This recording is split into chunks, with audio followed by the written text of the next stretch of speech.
am I doing wrong? Hey everyone, welcome to At the Source, where we improve your mixes and productions right where they begin. Today we're diving into one of the most overlooked parts of recording electric guitar, mic placement on your cab. You can completely change the tone of your electric guitar just by moving the mic an inch or two. So in this video, I'm going to show you how different mic placements sound, explain why they sound that way, and give you some tips on how to dial in tones on your own sessions.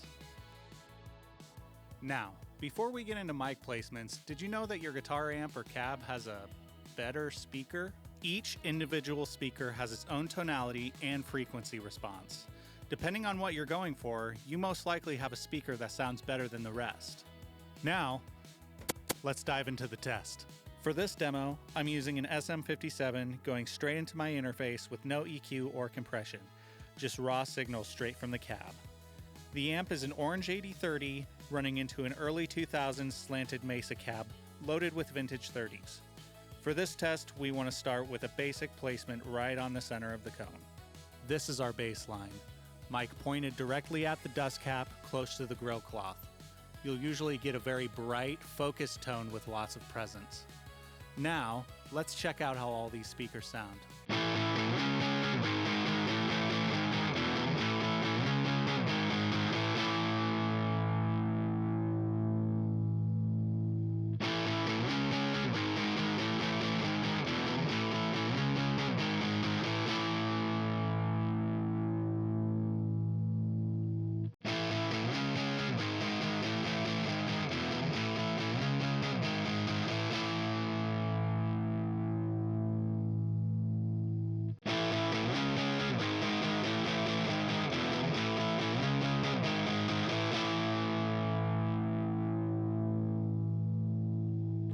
Personally, I like speaker number 1 the best.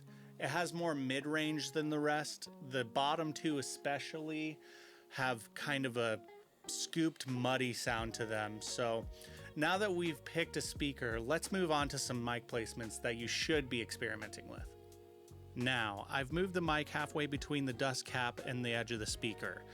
This is a great place to start most sessions. It has a good balance between brightness and body.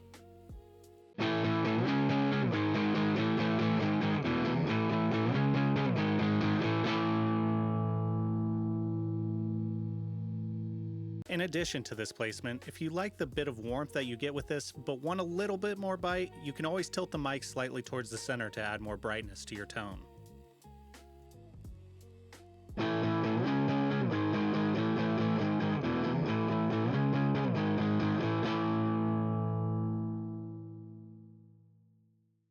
Next, we're here at the edge of the cone. You'll notice it immediately sounds darker, rounder, warmer.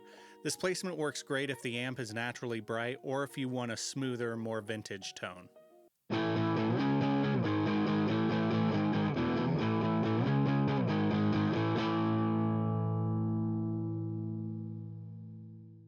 Now let's make things a little bit more interesting. Let's back the mic off a few inches. By pulling it away from the grill, you introduce a bit of air and start to pick up more of the cabinet's resonance. The tone opens up and you get some natural low-end bloom.